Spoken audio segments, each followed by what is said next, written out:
Welcome to the Embrace Her Legacy podcast, the #1 personal development classroom for millennial women, hosted by Embrace Her Legacy founder and CEO, Maria I. Melendez.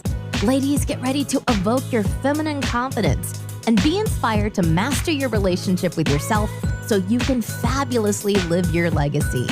If you enjoy this podcast, please make sure to subscribe. Don't forget to visit us at embraceherlegacy.com, where you can support our mission by making a donation of any amount or sign up to become part of our community of volunteers and supporters, the Embrace Her Legacy Collective.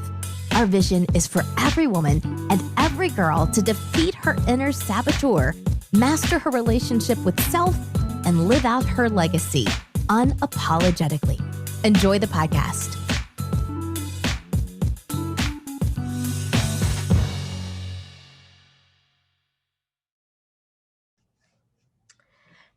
Hey, welcome everybody to the Embrace Her Legacy podcast. Y'all know it's the #1 personal development classroom for millennial women of color. And I'm here with someone I can really call a friend.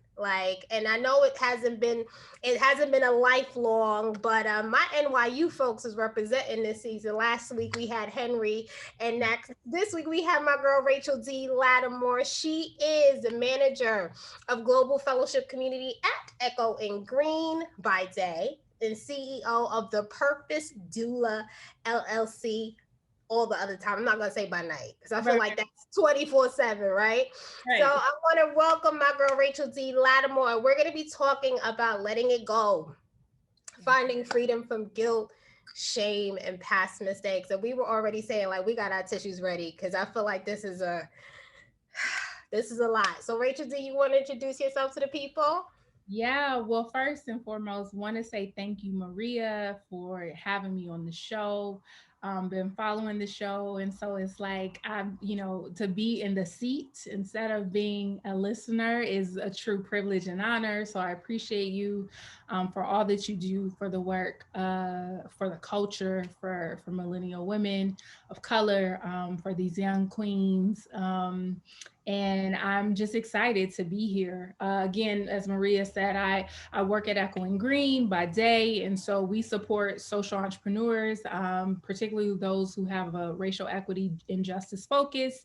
We provide them with seed money and support and community so that they can scale and grow their businesses. And then I'm also a researcher. So I'm working on my doctorate degree, and I'm focusing on creating equitable support models for global BIPOC leaders in the social innovation space.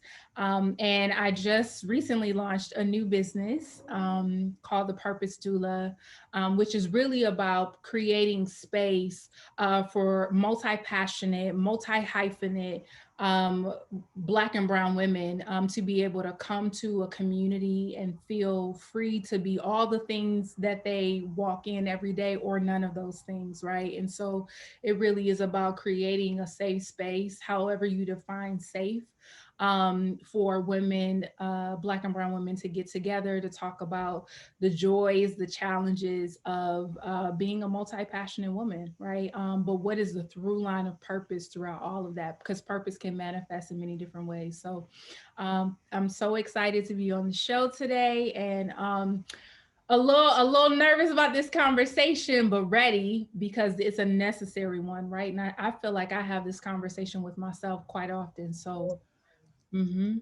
all the time. And to be honest, like I was telling you before we started recording, was an audience request. And I know that this is something that so many people struggle with. Like, we're so hard on ourselves, Rachel D. Like, I don't know about you, but I'm real good at beating myself up, but I don't need any help. You understand what I mean?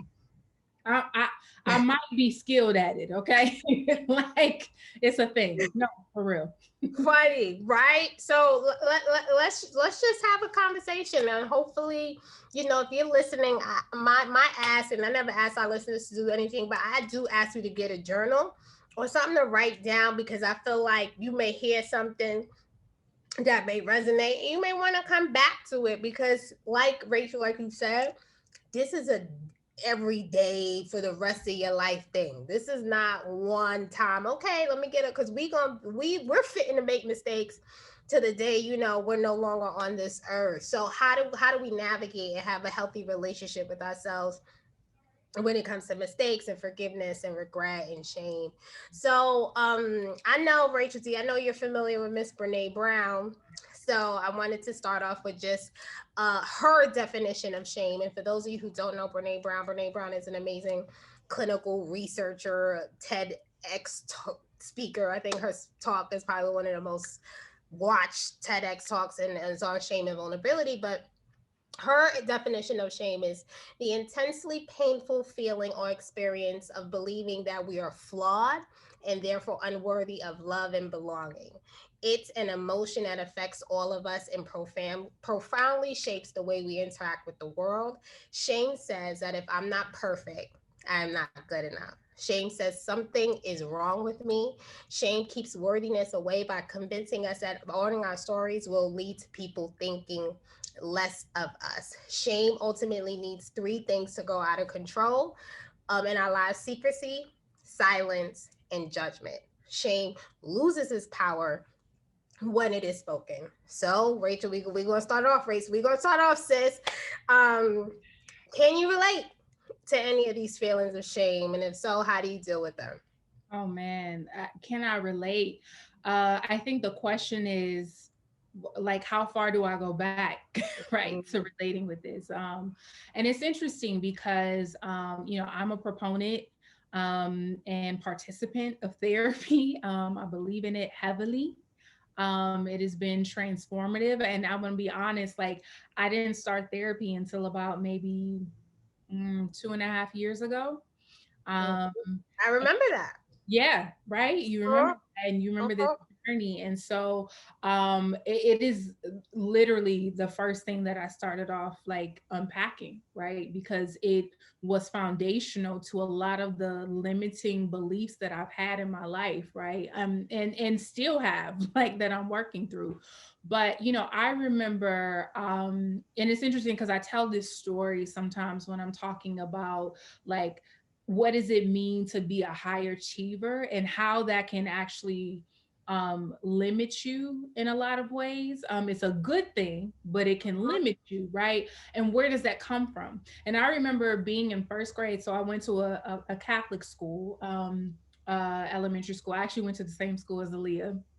Oh, okay. I didn't We were there at the same time. Of course, I didn't know her. I was like in kindergarten. She was know. in Okay. fourth grade, whatever. We were there at the same time. Excellence, right? Just trying to find excellence. And so I say all that to say that I remember, and I still have it. I still have this report card that I found after my mom passed and I was cleaning up some stuff. And it was my first report card that I'd ever gotten. And, like it had like, I had read like something around 23 site books, and I mean like as a first grader, and like all of these things, and like just excelled, which was great. But what was most profound to me was not so much what I was accomplishing as a first grader, but that if you turn over the envelope, I wrote signal here if you think I did good. And I got my Who wrote grandfather. that? I wrote that. Uh-huh. And I got my grandfather, my mother, and my grandmother. These are the folks who raised me to sign it. And it was something about that for me. I was like, even as a 6-year-old, I had, and where did that come from? Right? Yeah. This notion of needing to like not feel ashamed or embarrassed about my performance and that kind of thing. And I was like, wow, that's really interesting. And I'm still learning to unpack like where that came from because I was 6, right? But to your point of like, can I relate to this? It was, I think this notion of perfectionism was really kind of rooted in like father issues, to be honest. the lack of like a relationship with my father and him showing up for me. And I think I was always trying to prove, hey, listen, look at me, I'm good enough, right? Yeah. I'm good enough to, I'm worthy. What Brene talks about, right? Like it was a notion of like this perfectionism is going to equate to, listen, I'm worthy, right? Of love. I'm worthy of you spending time with me. Like, look at what I'm able to achieve. And I learned that at 6. Mm. And not ashamed to say it, I'm 36, right? And so for 30 years I have been operating with that MO. And so it's challenging, right? And it's really powerful once you unpack it. Oh my God. And I love how you started that you're being advocate for therapy. Very honest. Last year brought up a lot of stuff as for everybody. It did for 2020. And you were one of the people that I made it my business to reach out to when I started looking for a therapist, because you are such a strong advocate of therapy. And I did end up finding an amazing therapist. And we are working through these issues, and it's like, here you are, you think you good and dandy, and not knowing how that childhood stuff Yeah. really really affects you. I know my issues with shame comes what, and I'm gonna be honest and open. I don't think I've ever said this on this show, and I hope my dad is okay with me sharing, but I grew up in a home with a binge alcoholic father. Mhm. So although my dad would be sober most of the time, when he wasn't, it wasn't pretty, right? Yeah. And off I my shame issues were rooted in that, because I didn't I was like, why would he? And he, by the grace of God, my father has been clean for, like, I want to say at least 13, 14 years now. Yes. I never drank another drink again. And I would feel shame, like I adopted the identity of the daughter of the alcoholic. And Mhm. then I also felt like, why am I not good enough for you to stop drinking? Mhm. Right. So that, at 3 years old, and I talk about at 3 years old, a very like, I guess my first memory as a child is when my dad was so passed out drunk that he left me in the park. Mhm. And then a stranger saw me and she was like, do you know your way back home? And I was like, yeah. And on my way home, like, I saw my mom and my brother come to look for me. And that stained me as a child. And Mhm. that's when I adopted those limiting shame based beliefs that something was wrong Yeah. with me. Yeah. And it wasn't until therapy that my therapist was like, Maria, adults make their own decisions. It Listen. wasn't your fault. And not that I never felt like it was, but I was just like, it does something to you, like you said, like, why am I not good enough for my dad to either accept me Yes. or for him to change his ways? And it's crazy because I'm a bona fide daddy's girl, right? Like, there's no, my daddy is like, he's like King Kong to me. Like, he's like the big, he can do anything. But even in our relationship, that was an issue for us. So those were my issues. And I think it's important for you to get to the root of Yeah. anybody who's listening, where those issues of shame are coming from. Mhm. And then another thing, I had to also differentiate the difference between guilt and shame. Yeah. Brene Brown, Brene Brown is my fairy godmother in my head. So she broke it down. She breaks it down like this. Guilt says I did something wrong. It's more action based. You behaved in a way that is not in line with who you want to be, who you're becoming, and you behaved in a way that's outside of your values. Yeah. Guilt says I did something bad. Shame says I am bad. Shame is about who we are, and guilt is about our behavior. So I just wanted to, like, Yep. differentiate the difference between guilt and shame. So I'm gonna ask you, Rachel D, when feeling guilty about something you've done or a mistake you've made, how do you navigate through that space? Yeah.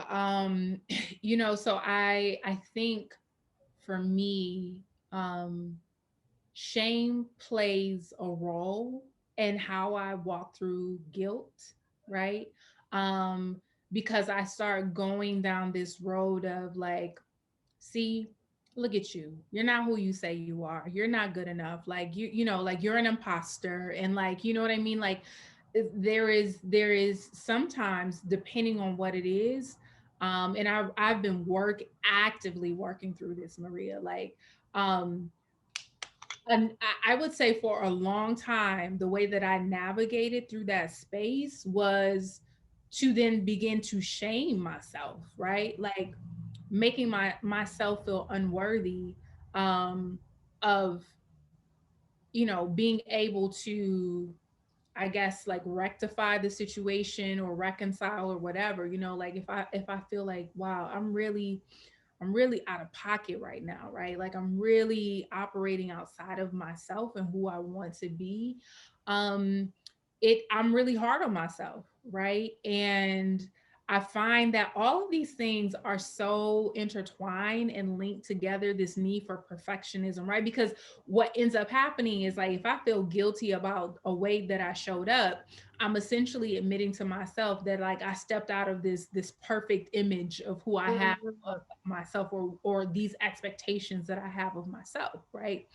And what I started to realize was that I started to like self condemn, you know what I mean? And so I would avoid, if I was, out of pocket, or if I did something that didn't line up with who I say I am and who I really want to be in the world or whatever space that I'm holding, I would like avoid it, because then it's like I'm so ashamed to even like admit that this is a thing, right? Because and that it's like I didn't even allow myself to have the conversation, right, with a person. Mhm. But then I can't tell you how many relationships, you know, I have lost, right? Or that changed dramatically because I was not equipped with the skill set to be able to identify, listen, I made this mistake. It doesn't make me a bad person. It just means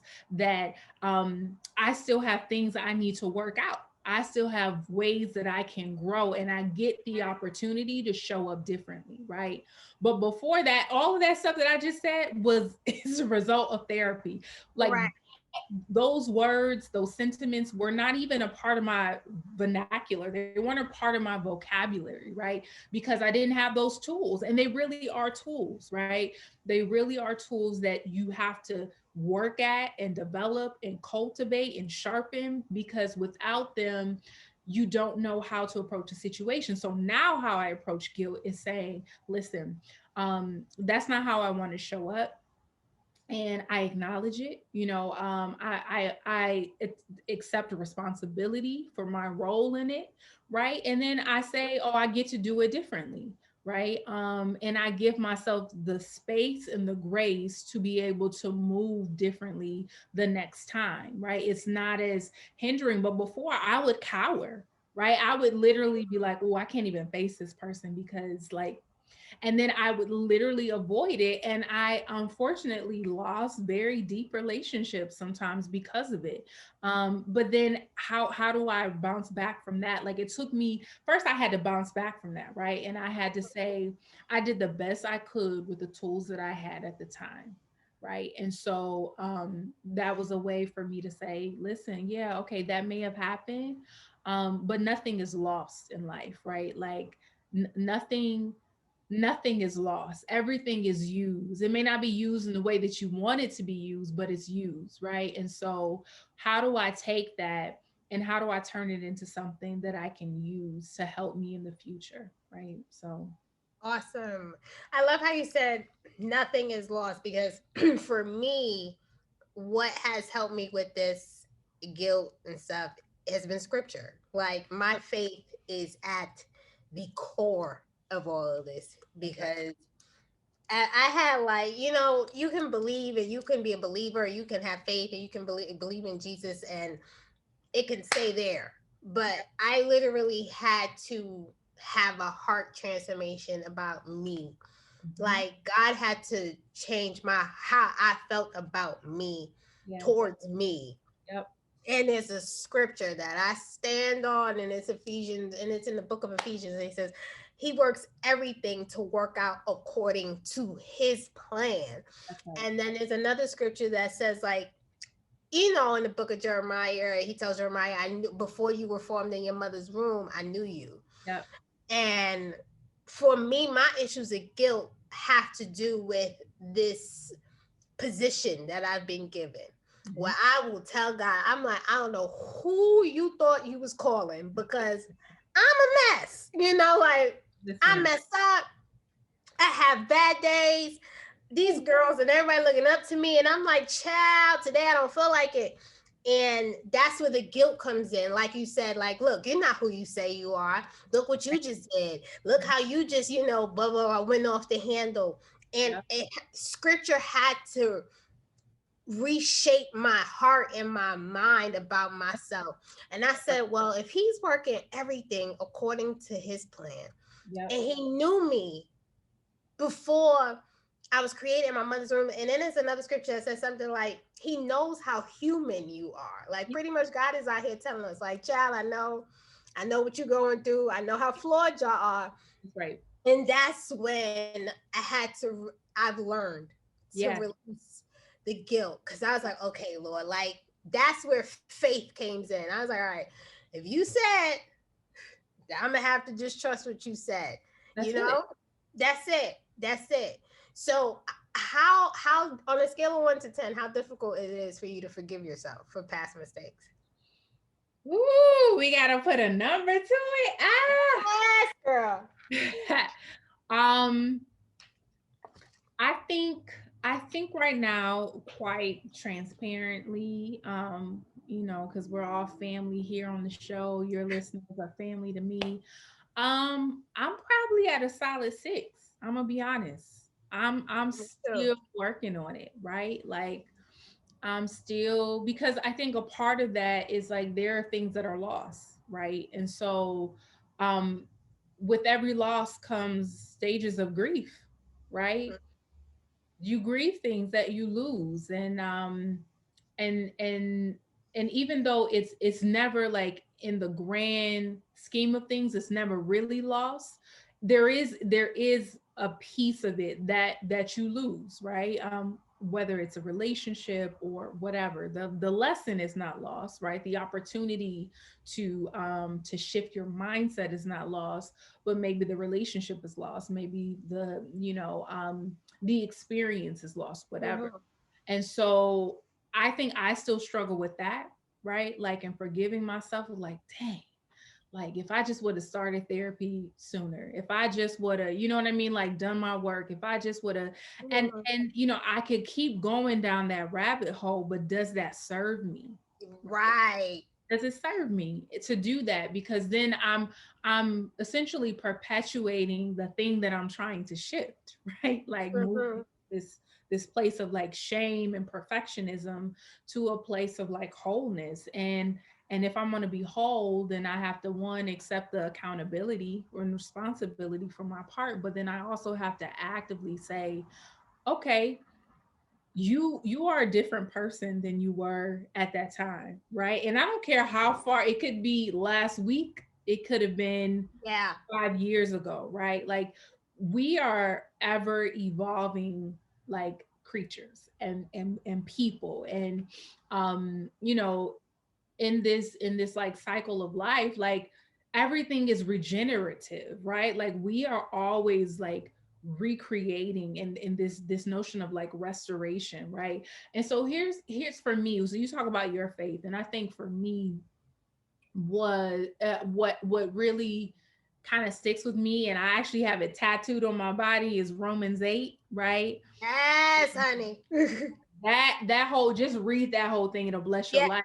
But I Mhm. think in particular, what it says for me is that part, that notion right at the end, where it says that there is neither death nor life, right? Mhm. Neither angels nor demons, neither, the things that you have done in the past or whatever, that can separate you from the love of God, right?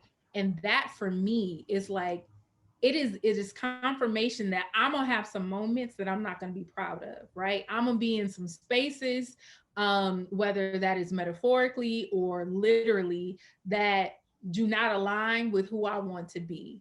But nothing, whether it is the supreme thing or the worst thing, nothing like from that to that and anything in between is going to separate me from the love of God. And I think for me, I was like, so what is that? Like, how do I define that love? What does that love look like? And then again, girl, I just have the whole Bible scriptured on my body, but No, you don't.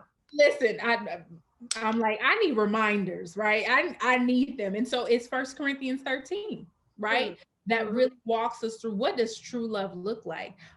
It keeps a record of no wrongs, right? Like it doesn't keep a record. Like it it allows you to like be this person, and I'm paraphrasing, but it allows you to be able to have the space to make mistakes and still know that you are loved and you are worthy of that love. And so when I kind of put those two things together, I recognize, listen, I'm not going to be perfect.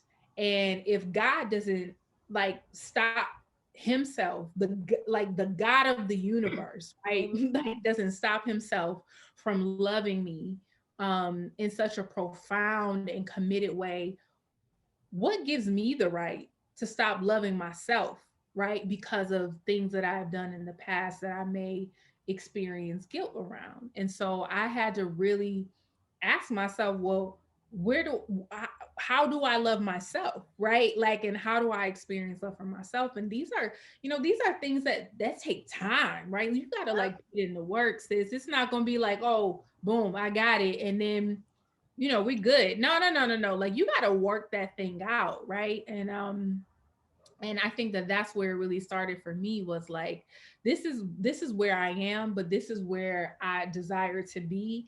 And what are the mantras, what is the word, right? What are the things, the tools, the resources that will help me to bring myself closer to where I want to be. And I think you're right? You got to ground yourself, because the word is active, right?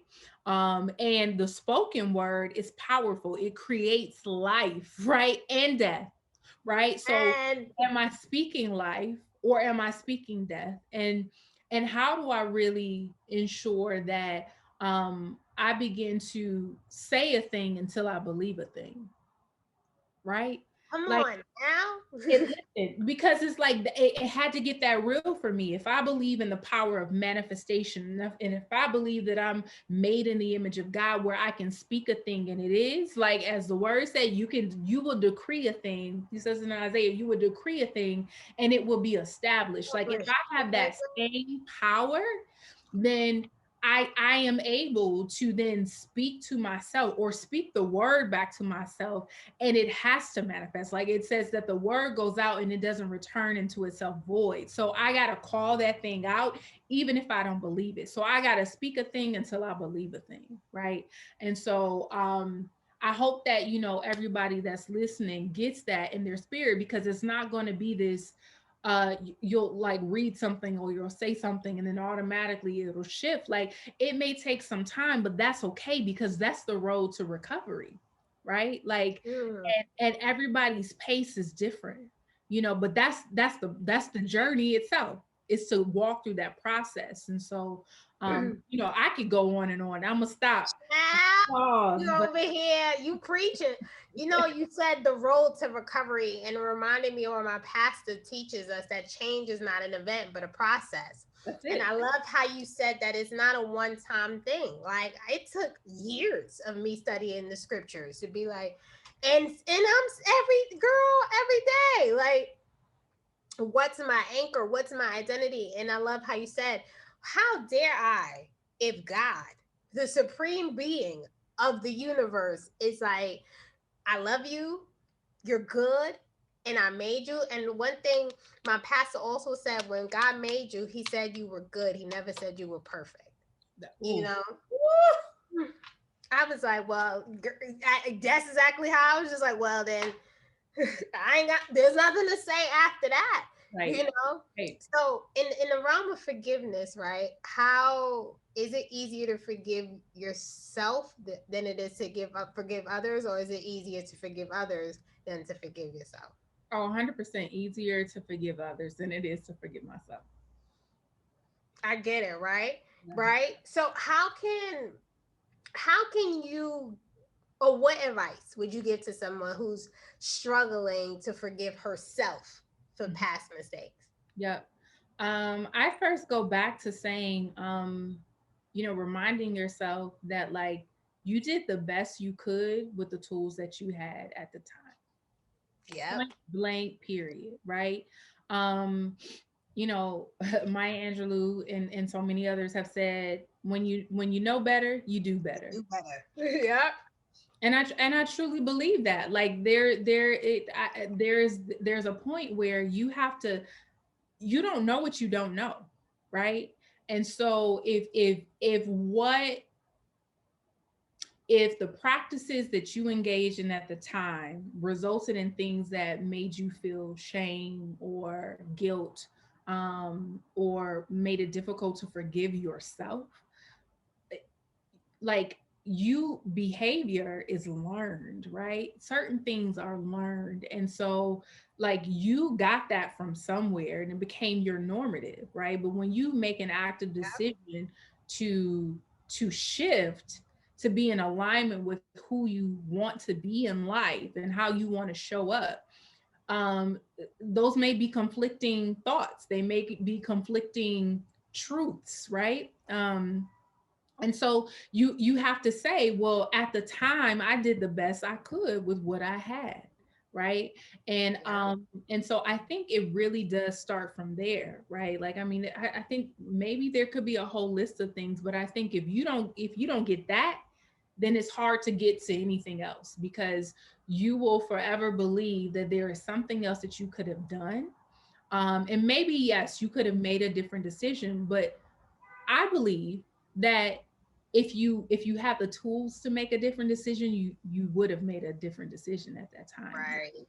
And so it's a learning point, right? And I say to this woman, like whoever is listening, and I do believe that there's someone who's listening today that is like, but I just can't get over what I did. And it's like, you know what? That might be true. And it might be something that um hurt you. It might be something that you are like, how can I forgive myself? But remember that there is room and there is space for grace. And if the love of God keeps no record of wrongs, then neither Mhm. should you, right? Like it's not about this tally that we're doing, right? Like love covers a multitude of sin. That's the Mhm. word. Like that's not Rachel D. That is the word, right? And so if it covers it, when you think about something that covers something, it like encapsulates it, right? Like Mhm.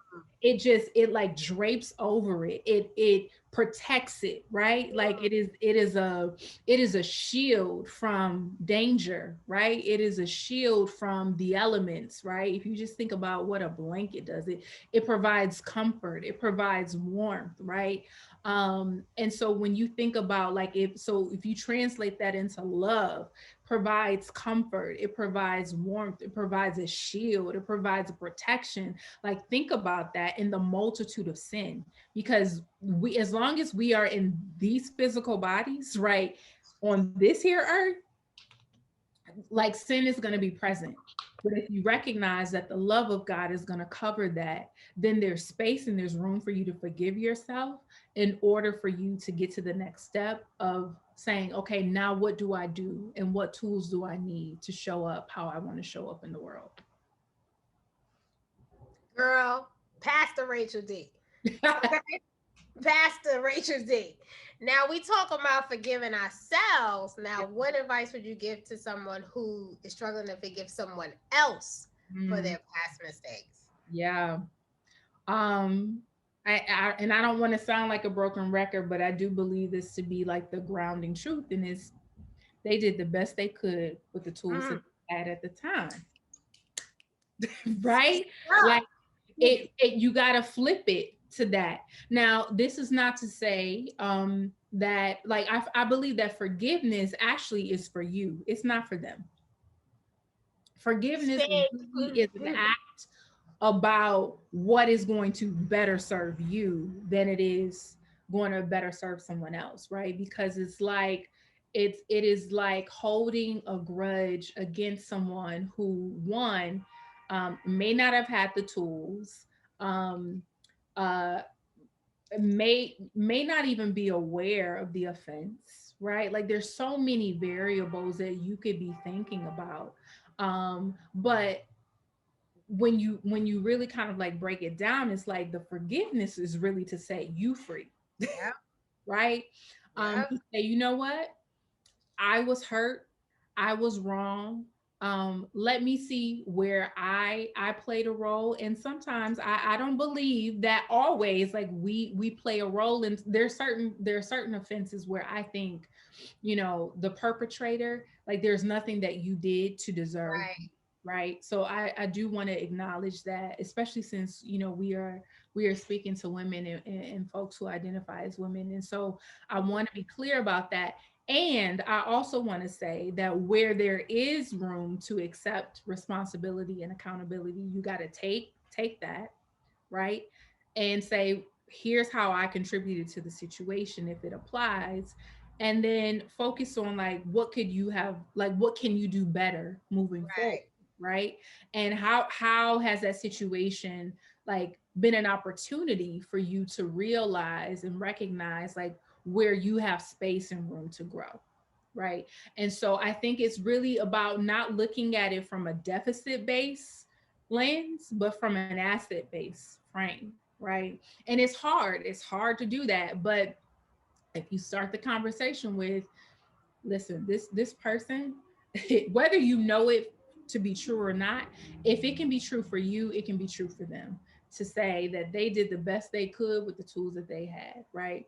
And really just kind of start the conversation from there. And you also have to think about, now what boundaries do I need to put in place, right? So that the You offense, just answered the next question, Rachel D. You just answered the next question. right? Because the next question was, all right, we forgive, but how do we still enforce boundaries? So I'm gonna let you finish, girl.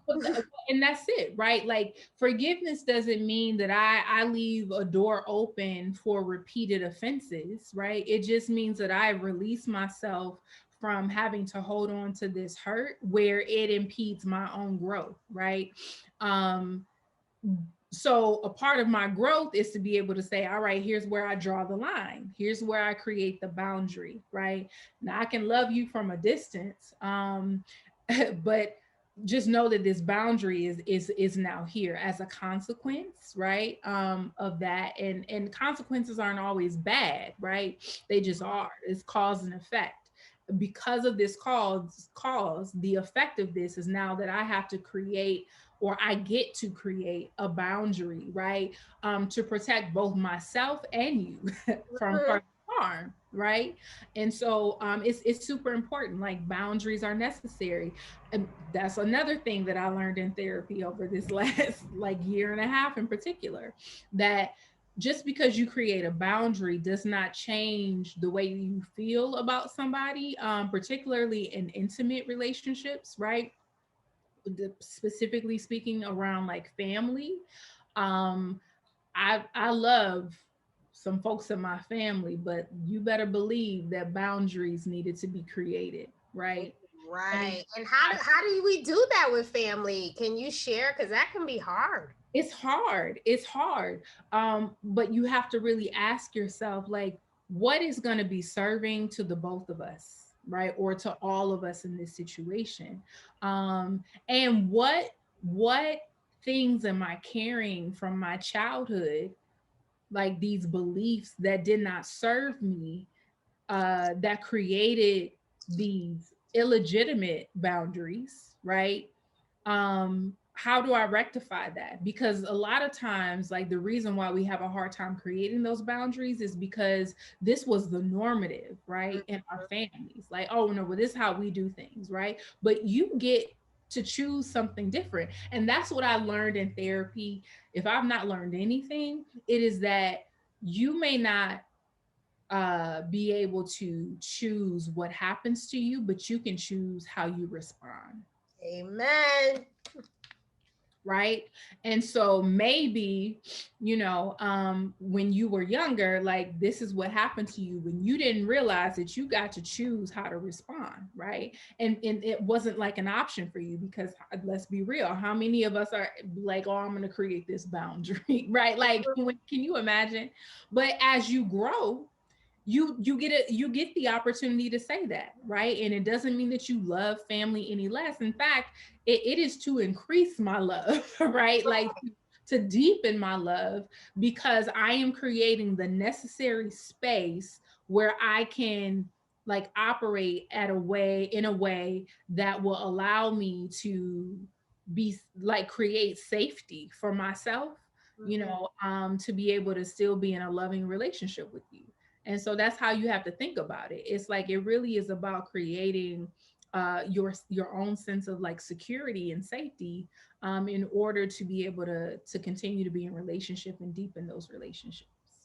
That is such like a big topic, boundaries, especially in families, because it can be so difficult. You literally have to teach people around you how you want to be treated. And you said something, it reminded me something that Bishop Jake said. He said, forgiveness is a decision, but trust is a process. So Jakes, that's what he does. He's the king of, like, he's just the king of this stuff, right? And it says it, that's just to say, like, forgiveness, you decide, you choose forgiveness, you release, you let go. But to reconcile with someone, that is a process. Okay. So if somebody comes into your house and steals your credit card, right? You don't let you forgive them, right? Yeah. You forgive them and you release them of the offense because it's for you. But you don't let that person back in your house. You know what I mean? Right. And if you do, you put your credit cards away because they have to earn your trust again. Trust is something that has to be earned. It can't just be something that we out here giving all willy-nilly. And that's why you put boundaries around people. And I feel like people who object to the boundaries, they have the issues, right? Because like, I feel like someone who offends you, let's say, like I said, they took your credit card and they were really sorry, they would understand why you're not leaving your credit card around them, or why you're not friends with them anymore. Like, I feel like it's a little prideful and selfish to hurt somebody else and then think you're going to still have the same level of access to that person. It's like, you really out here, you did something dirty, so you gotta enforce your boundaries and stick to them. Yep. Right? Because I think sometimes we say we have boundaries, but it's another thing where you have to enforce them, especially when them lines are crossed. You are answering all the questions I had, because that was really my next question. But we're gonna get to perfectionism in a second. Yeah. But before we do, I want to talk about this cancel culture that we're in, because, child, we're not giving each other grace. We are out here like, you say boo and they will cancel you. All right. So in the cancel culture that we live in, do you find yourself in a heightened state of awareness of your actions out of fear of making mistakes? That's a good question. I think that I do have a heightened awareness, but not because I'm afraid, that I'm gonna fall victim to this cancel culture, right? I think that it really is a rise in my own consciousness, right? Like, I'm doing this not out of fear, but out of like empowerment, right? Like, I'm doing this, like, if I have a hypersensitivity, it's because I want to be more inclusive, right? It's because I want to be more thoughtful. It is because I want to ensure that what I'm communicating is being received with the intent that it is being sent out in, right? It is not out of fear of like, well, if I say the wrong thing, I'm gonna be canceled. Because, and now this might not be popular, right? But the reality is that people who I think sometimes not, and this is a general statement, so there are nuances, but there are sometimes that, you know, I wonder, sometimes I'm asking myself, now the people who are so like ready to cancel somebody, like you spotted, you got it, right? Like, so it's like if Oh, you see yes. somebody else, like, is that a mirror for you of like where Uh-huh. you might be seeing something reflected in your own self around like, nah, I can't rock with this person because what they did, you know? And it's like, but if you turn it on yourself, Uh-huh. right? And if people go into your closet, Yes, ma'am. right, you know what I mean? It's like I find that when people are so quick to cast judgment, it's because it's a way to like hide behind that judgment the things that they are like where they're not showing up right, or where they have made mistakes in their past. Now again, this is not for all things, but I do think that there are times when people are just like, oh, I can't believe, and it's just like, but have you looked at yourself, right? Like, are you doing your own work? I'm gonna be honest with you. Like, I have so much work to do myself that I actually don't have time to keep tabs on what somebody else is or isn't doing, right? Amen. Mm-hmm. Because like when you involved in your own work and like you are truly trying to make strides, it's like, who did what? Oh, Yeah. okay. Listen, I'm gonna let them work that out. Like, I got so many things I need to work out in myself, right? And so, to answer your question, like to just like touch back on it again, it's like if I operated out of fear of what everybody else is gonna think of me, then I'm actually playing back into this whole perfectionist notion, right? Yeah. Like, I gotta get it all right. I gotta be perfect. Like, there's no room for me to make a mistake. And that's not healthy for anybody, right? Like, I know that I'm gonna make a mistake because I'm human, point blank, period.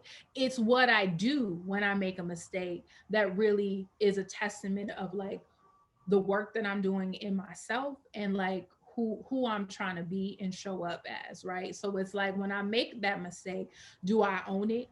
Do I take responsibility for it? Is it authentic, right? Like, and am I like, do I have a new awareness of how I approach a situation given like the lessons that I learned from that? You know, and if you approach it that way, I think that there should be grace for you, right?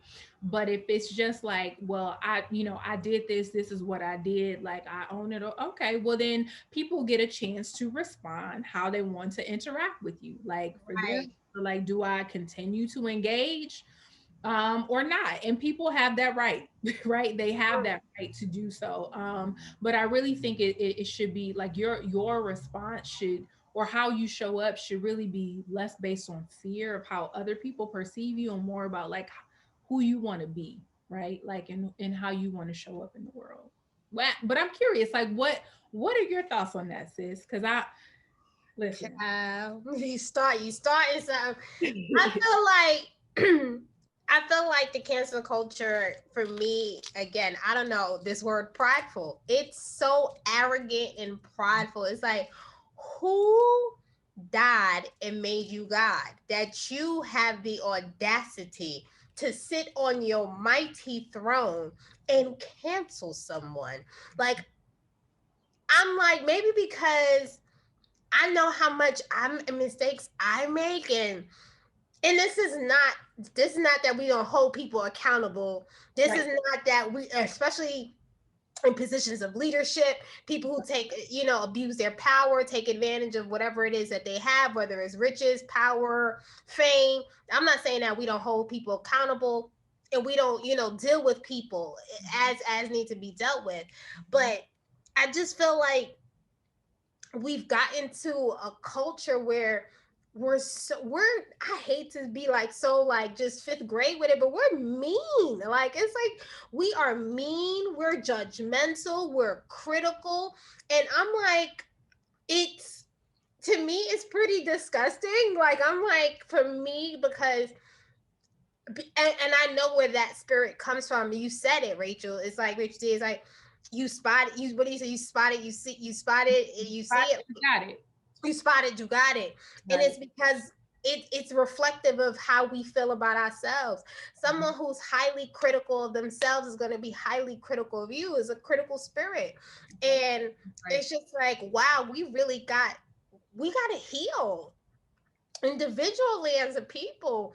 We got to go to therapy. We got to like do what it is that we need to do. For me personally, and I'll be honest enough, I do find myself shooketh sometimes. I'm like, oh God, I hope somebody didn't take that, the wrong way, because one small thing and it's like it can be blown out of proportion, especially when you're in spaces like this, when you're speaking publicly. So for me, I'm just like, listen, I have to be authentic to who I am, and then also trying not to walk in that perfectionism space, because that's not who I am as a person. Like, I'm not a perfect person. I'm going to say things that may not be, that may be misconstrued. I'm like, see my heart. You understand what I mean? And I do want to be as inclusive and as understanding for everyone's walk. And you want to like, okay, tell me more, tell me more. And in that journey, I'm still learning as well, So I'm like, let's just have grace for one another. And embrace each other's individuality and differences, and be like, all right, okay, maybe they didn't mean it like that, or or why do we have to like, I just, why do we feel like we have to cancel someone? I remember even when the thing came out with Kirk Franklin and his son, I don't know if you saw it. And I was just like, ooh, like I was cringing, because I was just like, oh my God, I don't know why we know this. Like, this should not be on social media. Right. But then it was just like canceling him. I was like, over a conversation like that he had with his son, who was right and who was wrong. That's not what I'm talking about. But I'm just like, I'm not gonna cancel somebody because of an argument that they have with their son. Everybody's family has something. Oh, listen. So I'm just like, I'm not gonna, so just things like that are just like, how we can't even be human anymore, That part.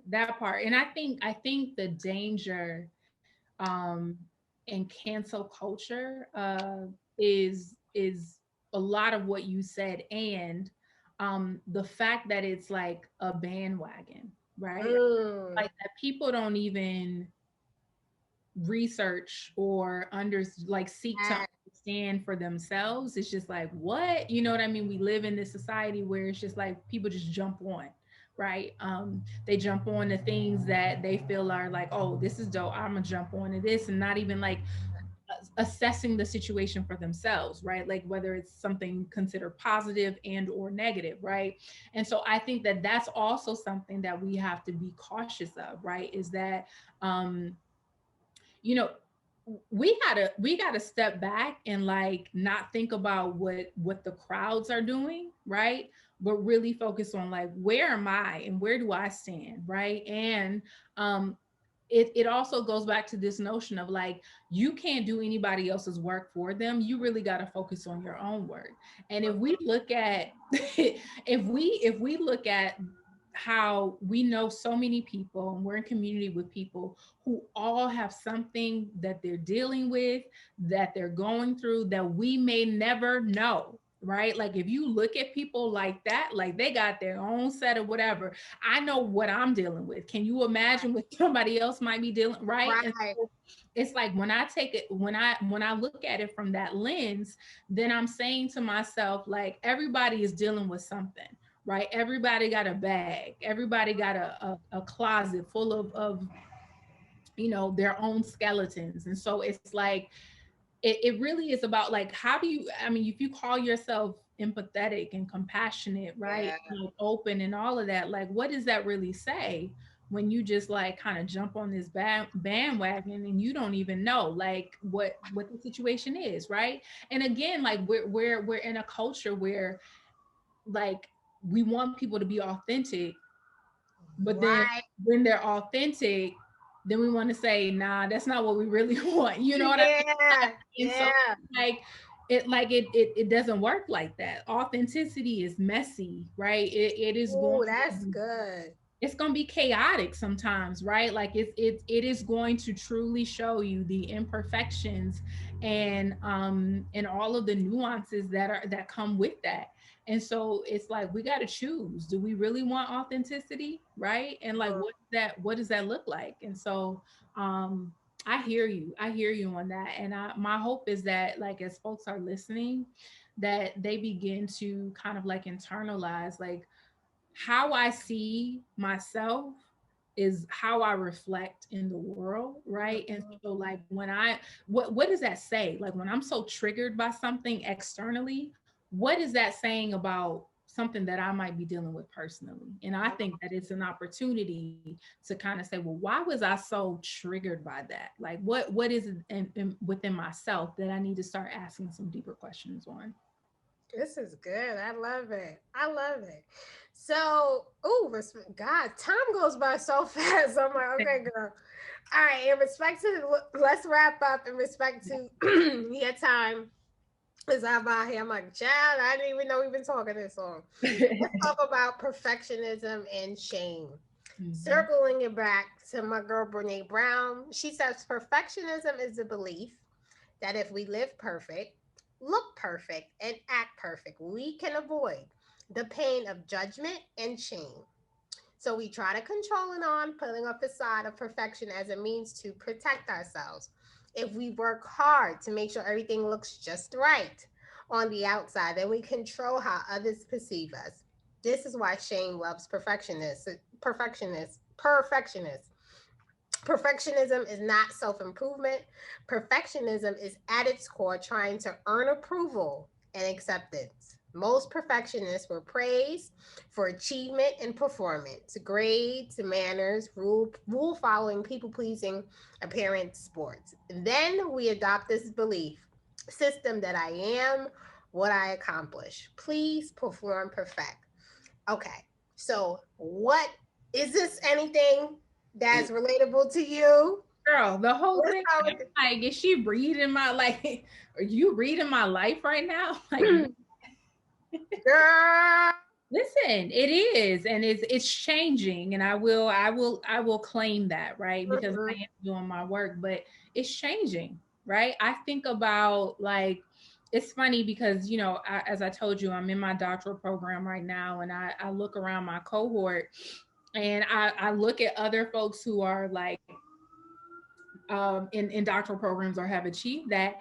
And most people have at least two master's degrees before coming into the program. Don't Right. you have two master's I, degrees? I do, but this is what I'm saying. I was like, now wait a minute. And I started to like, it became a data point for me. Right. And Oh. I'm just like, this is interesting. I'm like, I'm so curious, like what, and you realize that like a lot of us are these overachievers, right? Or high achievers. I want to say that. Like, I also want to take away the stigma from like wanting to achieve. Um, so Okay. I try to like move away from overachiever, right, to saying high achievers. So are these high achievers like have this thirst for knowledge, whatever?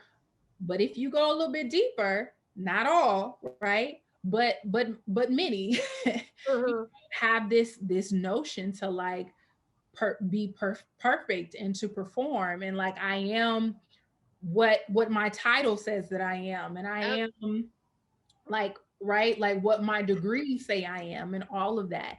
And I have to admit, going back to that 6-year old Rachel D, right, like that, it was like, sign here if you think I did good, right? Like this is my validation. Like I know what the report says, right? I know what the data says, but that doesn't matter until you sign off on it and you validate it. And I Mhm. think that for, like I said, so many years of my life, I moved like that. It was like I know, right, like what I see and what I'm able to accomplish, but even that is not enough. I need you to validate it. I need you to tell me Mhm. that is good, right? And so and that really was like in alignment with like some of my limiting beliefs, that like no matter what I achieved, if somebody didn't say it was good, then I can't count it. Ooh. Bro, I'm talking about deep work. You hear me? Ooh. Deep work. And I was like, Mm. ooh, that's Woo! That hit my spirit, okay? right. Like that's real. And then I had to ask myself, am I really doing this because this is what I want to pursue, or am I doing it because this is another opportunity for someone to validate that I'm good enough? Child, let me just close this computer and turn off the damn audio because you just like, child, girl. It's a real thing. It's a real thing. And I had to have some, as they say, some come to Jesus meetings with Mm. myself about like, why did I do this? Right now, the beautiful thing goes back to what you said in the beginning of our conversation around the scripture that says that all things work together for the good of them who are called Mhm. um, unto the Lord, right? Like for he uses everything. Yeah. But I wonder, what type of time could I have saved? Like what type of like shame could I have not engaged in? What type of stress could I have relieved from myself if I did things not out of the need to feel validated, right? But because I truly wanted to do those things. Now again, God worked it out, and I can go through everything that I have done and find the connection, because that's the beauty about like the journey, Mhm. the beauty about purpose, right? Is that like you get there, right? And you continue to move there, because it's not even a destination. It really is about that journey. But I just wonder, like, what else could I have accomplished or done in some of those moments where it was like I sought out that validation. And so it's like when we talk about perfectionism, for me, I'm just like, I really have to get out of the notion that like somebody has to validate it in order for it to be good, Yeah. right? Like, and so when I walked into this doctorate program, I really was like, do I care about this work and the research? Mm. And if it only impacts one person, and if that one person is me, like, would I still commit to it? And if I could genuinely answer yes, then okay, let's do it. Because I'm gonna tell you what, that tuition bill ain't cheap, and a lot of money to pay to just feel validated, right? Like, and so I really had to ask myself, like, why are we doing this, right? Like, why are you doing this? And so, um, I have grown in this way, but I'm going to tell you that for many years, I'd venture to say probably most of my adult life, you know what I mean, until recently, um, it was really about like this notion of like validation, and me tying my identity to the work that I did or what I was able to produce, right? And that's honestly really why I started Purpose Doula, because it was like, and even before Purpose Doula, I ran a consulting firm called Lady Rebranded,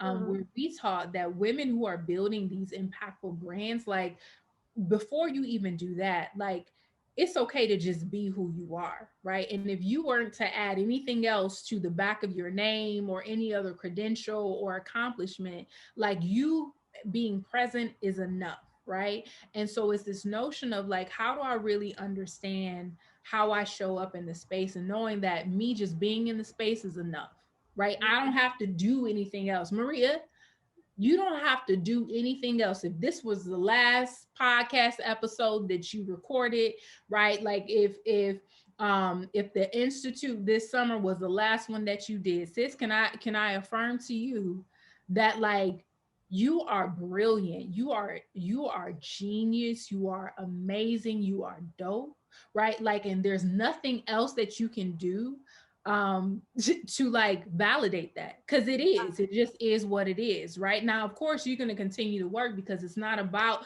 it, it's you knowing that it's not about that. It is really about being obedient, as we said before we jumped on, right? It's really about answering the call and being obedient. And I think that that's where the magic happens, is when you start to do things out of obedience instead of out of validation, right? That you begin to see like results and impact in a way that you couldn't even have imagined because your focus has shifted, right? And your drive is different. Girl, there's so much I wanted to say in there, but you said something and what stuck out was validation. Mm. And I remember like the Lord really working on me on that one because I was stripped. I went through a wilderness season where I was stripped of everything that I sought meaning, identity, approval, validation in. Right. And prior to that, if you would have asked me, hey, are you confident? Hey, do you know what I mean? Like, I'm like, oh, I'm good. Like, I know who I am. I know whose I am. And it wasn't until I was stripped of that those, you know, I guess weaknesses showed up. And that's when I had to learn my meaning, my validation, my acceptance. Everything came from my father, from my creator. Like, he's like, because and before I send you out into the world, and it's crazy because Jesus himself, he endured a wilderness before his public ministry started. And God is like, before I send you out into the world, you got to know who you are. Because there are going to be things, you're going to be tested, you know, like we said, the cancel culture, you may say something may go wrong. Do you know who you are? Where are you getting your meaning? Where are you getting your validation? Where does all of that come? And I had to learn that it's not in how much I got going on, whether 5 people show up to the speaking engagement or 5,000. Can I still be proud? That's it. Can I still feel gratitude? Can I still be content? Can I still feel like a success? Can I still feel good about myself? And that was a journey of years. Like, and I still struggle, like, oh Lord. But what it is to, and it's hard to do. Let me say this. It's hard to do because from our kids, how do we like, I don't want to say measure their success, but we say you're a student, you're a high achiever, you're doing good, you're doing this, you're doing that. You know what I mean? So I think that from childhood, we start to equate our worthiness, our good enoughness with how we perform. And then you get into adulthood and that continues. As a matter of fact, it magnifies. Like, now it's not only my grades, it's, you know, how much money I'm making, the relationship I'm in, or, you know, the car I'm driving, whatever. So I think like it's important, and I don't know how to do that because I'm not a parent yet, right? But it's important maybe for parents listening to like, I guess, define their child's identity from young. Like, you get what I mean? Like, so if the child comes home and the child brings a C, like, you know, and it's like, baby girl, did you do your best? That's right. That's it. You know what I mean? Like, not like, you know, okay, you got to see something's wrong with you. You're not good enough. You're stupid. Because those words then have power, right? Now you're like, oh my God, you 6 years old and you like, what's wrong with me? Because I got to see. Or, you know, you're 10 and you didn't pass the biology exam. And your parents are like, you're stupid, you're stupid, you're stupid. And you adopt that. And then you start to then, again, those core beliefs. And there's a book called Cognitive Behavioral Therapy. I believe that's the book that my therapist recommended to me. And the book goes into core beliefs, assumptions, and automatic thoughts. And those core beliefs are really I hate to say, at the core of all of this. And they're strongholds. They're the hardest to break. And it's really about doing the work. Like, where does that perfectionism thing come from? You know, and it's shame-based, it's fear-based. It's like, I don't want to be hurt. I don't want to deal with the rejection, whatever it is. I need to be validated, whatever. It is. So, I just want to share the last point to overcome perfectionism that Brene Brown shares. To overcome perfectionism, we need to understand that none of us are perfect and everyone is dealing with something. So, this will help you practice compassion towards yourself and others. Number one, self kindness, being warm and understanding toward ourselves when we suffer, fail, or feel inadequate, rather than ignoring our pain or beating ourselves up with self criticism. Common humanity, recognizing that suffering and feelings of a personal inadequacy are part of the shared human experience, Mhm. and being kind to yourself, because chances are it's not as big as it's not as big as a deal that you may be making it out to be, and nobody really cares as much as you think they do, right? So, Rachel, oh my God, Rachel, see, I keep looking at the time like, ah.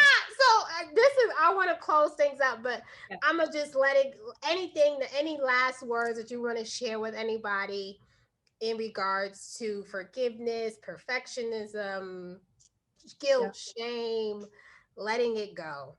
Yeah, I'll just say quickly, to remember that, like Maria said, this is a process. It's a journey. Be patient with yourself. It takes a long time to undo years of beliefs, of words being spoken over you, of words that you have said to yourself, right? To like really dismantle that. You know, a person that I follow is Dr. Caroline Leaf. Oh, Um, I love her. she's Yes. amazing, right? And like I mean, literally, like the things that you say and how you think create certain pathways in your brain, right? And so, like, this is more than just like this is a physiological experience, right? I recommend a book, The Body Keeps the Score, which is an awesome book that just talks about like how all of this stuff, right? Like impacts our entire being, right? Not just the mental, the spiritual, but like the physical as well. And so, um, I just encourage people to remember that it takes time. And sometimes you're going to regress, right? And something that my therapist says to me is that relapse is the road to recovery.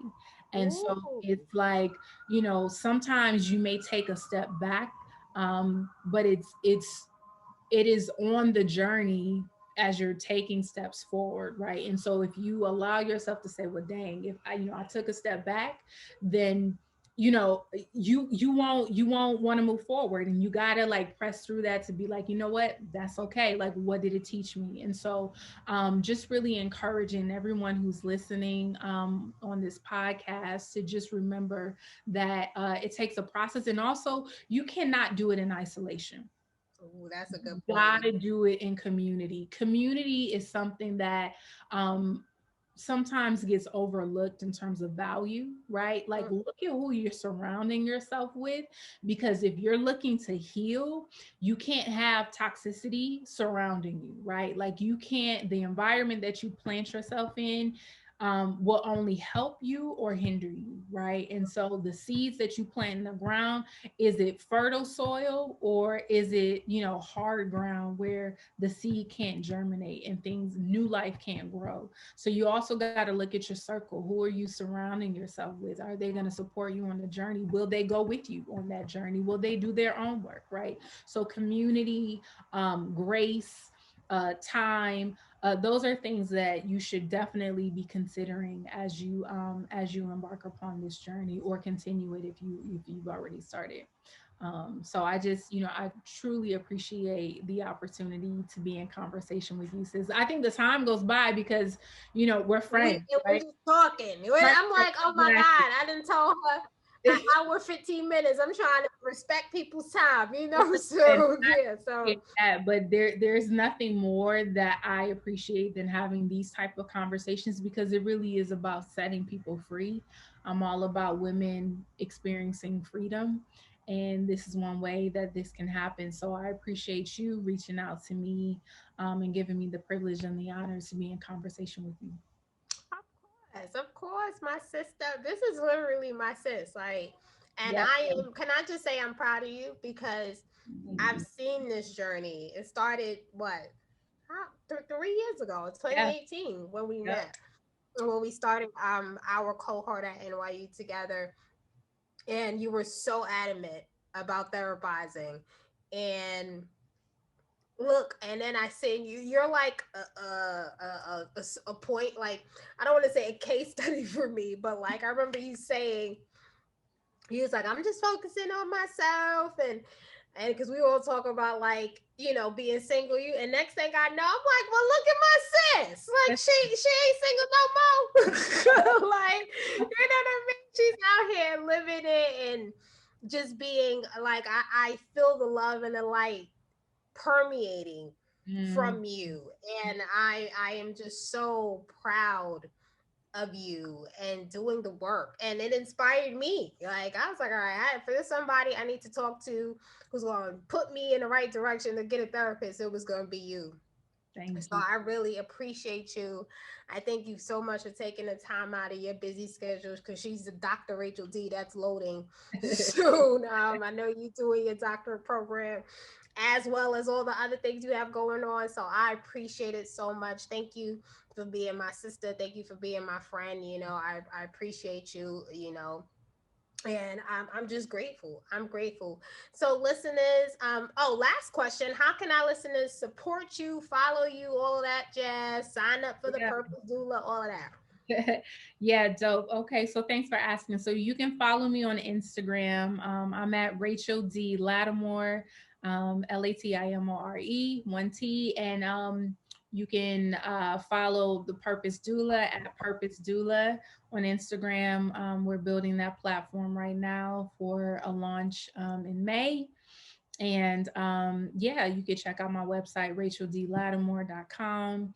If you just want to learn a little bit more about who I am and how to get connected. So appreciate you all for taking the time to listen today. Awesome. Thank you, Rachel D. Y'all heard it. Where to follow her at Rachel D. Latimore. Sign up on that website for her like updates and all that other stuff. I know you can. I'm pretty sure you can subscribe to her email list, so you can know all the things that's going on, happening. This is Rachel D. And if you like this podcast, not only do subscribe, but share it with somebody. I'm sure somebody can listen to this and benefit, you know, whether it's yourself, your grandma, your mom, your cousin, your auntie, your god sister, your mentee, whomever. So I please ask that you share it with someone who you think may benefit. If you like what you hear, please subscribe. Did I say subscribe? Subscribe. And share it with those, like I said, who you think can benefit. And always be a woman who embraces her legacy. Thank you for listening, everybody. Good night.